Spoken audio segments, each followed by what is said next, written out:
Before we get into our game, I was asked this before with Don Fisher, and I think it's only appropriate to do it now with everyone, with the loss of Dean Smith. And I knew him a little bit, so I can't say that I had a friendship with him, but I was an assistant coach at Western Kentucky and Michigan State. In fact, Tom Izzo's second college game was against Dean Smith in North Carolina. And but what stood out to me with him, and meeting him on Nike trips when I was at Marquette, and I was on a committee once with him, for an award. He always made a coach feel like a coach, and that's big time when you've got a guy that's at that status, because we all know that he's a coach, and when he would make other people feel like they were a coach just by referencing to you or asking you about your team or something like that. But there's so many things that he brought to the game. There's so many things that he brought to coaching, and it's been well documented, and I think it will live out for a long, long time. And I think when you start to think about what he did with situations, what he did with strategies, what he did with offense and defense, and all the different things that he did, those things will stand the test of time. Well, the other thing will stand the test of time is the unselfishness that his teams played with. And I'm sure it wasn't easy. He had some of the greatest players in the world. But the bottom line is those teams were unselfish. They rewarded unselfishness, and they were the model of unselfishness in so many areas for coaches, for young coaches, for everybody to look at. The biggest thing that always stood out to me, one thing I've never forgotten, is reading one time where one of his former players in a book said that Coach Smith probably has 3 or 4 favorite players, but the difference is every one of his former players think they're one of those 3 or 4. And I thought that was the greatest thing you could ever say about a coach. And certainly he'll be missed. And like I said, I don't profess to know him remotely close to what his players and coaches and friends know him at, but the respect is very high. And our condolences are with all the members of his family, certainly his wife Lene, and all the players and coaches that were with him. Because he brought so much to sports and to basketball and to coaching. As far as today, one of the biggest things over the last 3 years, the difference in the 3 games over the last 3 years has been 1 free throw attempt with Michigan. Over the last 5 years, it's been 7 free throw attempts. And that's how close the games have been. We certainly didn't anticipate anything different than that. We knew that they would come in with great tenacity, energy, togetherness, all the things that John has built there. We knew they would come in with that, especially after the way they played on Thursday night. They couldn't have been happy with that. It was much like what we felt we would get from Rutgers last week after playing Michigan State. Well, they needed to get the same thing from us after our game with Wisconsin. So it was 2 teams that came into battle. I don't think any of us would take these games and call these our best games of the year, but I know our guys fought and his guys fought. And I think that's the bottom line. And fortunately, we were able to have the ball one last time, and we were able to get one more stop. And the free throw difference for us in the second half ended up being the difference in the game. We got 6 more free throw attempts. We made 4 than them, and we win the game by 3. So all those things matter. And what we're trying to get our team to understand is that whatever your mindset is about what you're going to do offensively or what you think the game is going to turn out, you're only as good as your ability to adjust. You're only as good as your ability to make the plays that need to be made when they need to be made. And we executed better coming out of timeouts. We stayed locked in. We stayed focused. We made our mistakes. We recovered from them. That's where our maturity is growing. And again, there's a lot of learning points from this game, as there is from every game. And it was a tale of 2 halves, especially with the scoring. But the bottom line is the way they're changing defenses, there's different attack points. And when our guys figured that out, stayed with that from practice, then we had success. When they're 1-3-1, we have to attack this way. When they're 2-3, we have to attack from this point. When they're man-to-man, we want to get to this. And it all ends up with getting that ball through the paint, getting the ball reversed, and making the next pass, when it all comes down to it. So proud of our effort, proud to have that win against a team that was very hungry. And we'll look forward to getting ready for Maryland. Tom, just getting back to Coach Smith, is there anything in particular that you've taken from him, either through his readings or his teachings? Oh, absolutely. Absolutely. I think that the driving thing would be how much time he spent on situations. And I'm sure there were a lot of coaches that spent that time, but he was the one that you really dove into it. And you see it now, even you'd hope you'd see it in every team, but you definitely see it with Roy's teams. You saw it when Bill Guthridge was there, but there was always an answer and a strategy for everything. And I think they spent a considerable amount of time, when you look back at some of the books that have been privileged to see, where he'd have his practice plans in there.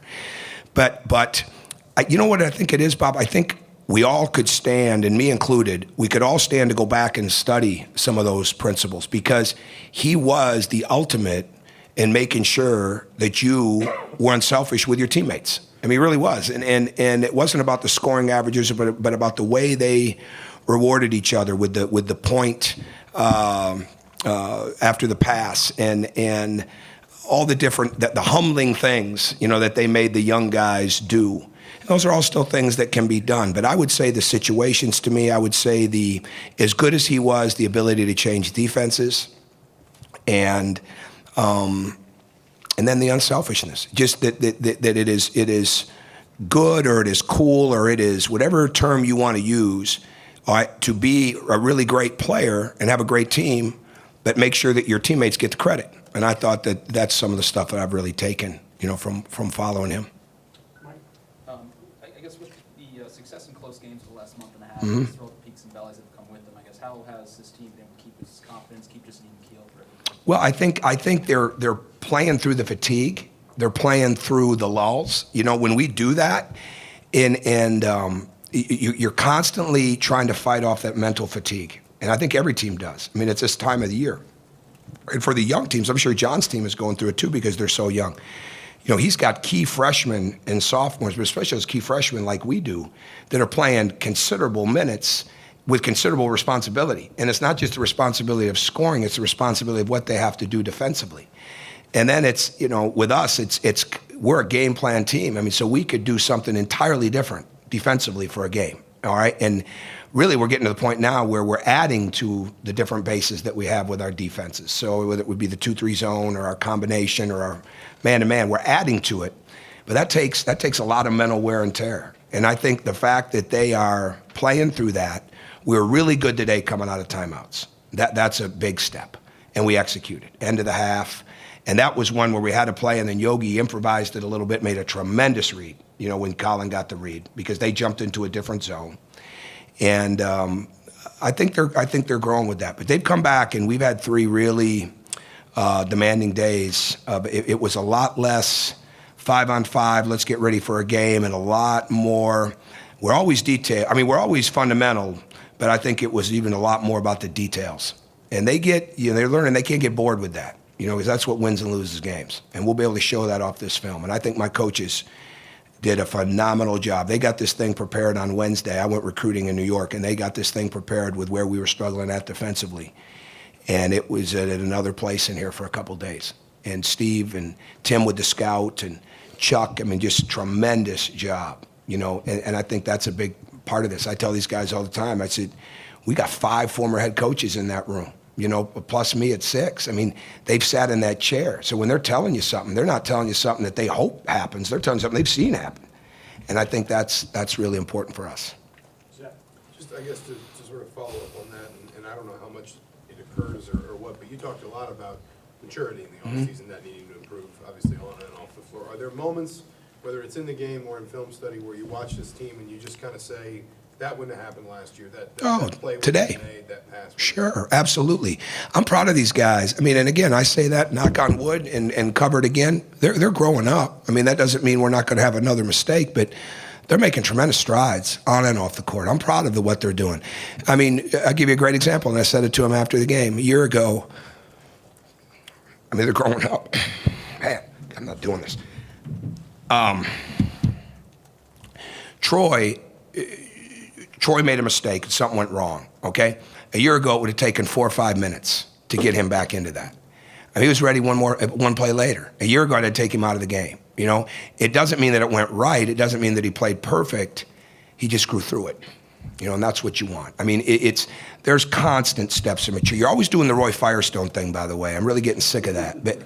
But I know most of these guys in here don't know. Bob knows. A lot of people don't know. But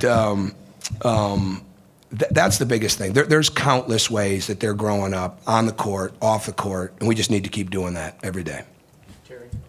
Is that kind of what you were trying to get out of Hunter today? Get him in each half just to see what Well, yes and no. You got to feel it because we weren't sure till yesterday. He didn't get up and down the court. We knew there was certainly a chance on Thursday and Friday, but it was more after practice yesterday. Okay, we're going to be able to put him in, and would have been great to get him extended minutes. Yeah, but he wasn't ready for it. I mean, he just wasn't as fluid with it. But he's been through it now, so we'll get a couple days of work, and we'll need him on Wednesday night and on next Sunday.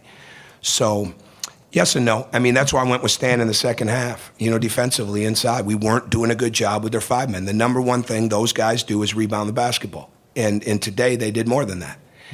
And we let Donnell step and hit a 3. We know he's a 3-point shooter. We did a good job on B-Felt, but Ricky Doyle played the majority of the minutes. We covered that screen on that flare screen on the backside for 3 days, and all of a sudden, we're running into it. And then we got to help, and then they get a layup. Those are the kind of mistakes that we haven't grown out of yet, but we can continue to learn from. So it really just became about really having great awareness at that position, and Honors missed too much time, and it wouldn't have been fair to him. And if he'd have got off to a good start, maybe it's a little bit different, but it wouldn't have been fair to him to have that responsibility because they're doing so many different angle screening things with Ricky Doyle in there that we prepared for, but we didn't cover very well. Okay, last question, Sam. James Blackman Jr. was talking about how excited he was just to get back. What was the extent of his injury, and how much did he? Well, he injured his ankle, and so it was just one of those things where he couldn't put enough pressure on it to perform. On Tuesday, we kept him out of practice on Sunday and Monday. I tried at the walkthrough. He actually tried before the game, so it was really what he could deal with pain-wise, and it was just too much. So you don't want to injure it worse, and you don't want him to be favoring it, and it becomes, what he can deal with type of thing. So we kept him out a little bit, and he's recovered, and he had some freshness, and guy getting a couple days like that off, it's like going on a 3-week vacation body-wise, right? And so that helped. And he did a good job in the second half, because the game really became about getting it into the short corner and playing through the middle. And it became about that in the drive because once we went through a span of not getting close enough to the bonus, then all of a sudden we were really getting fouled, and we had to keep cranking it up to get there so we could win the free throw part of this game because it very much appeared that it was going to come down to the end.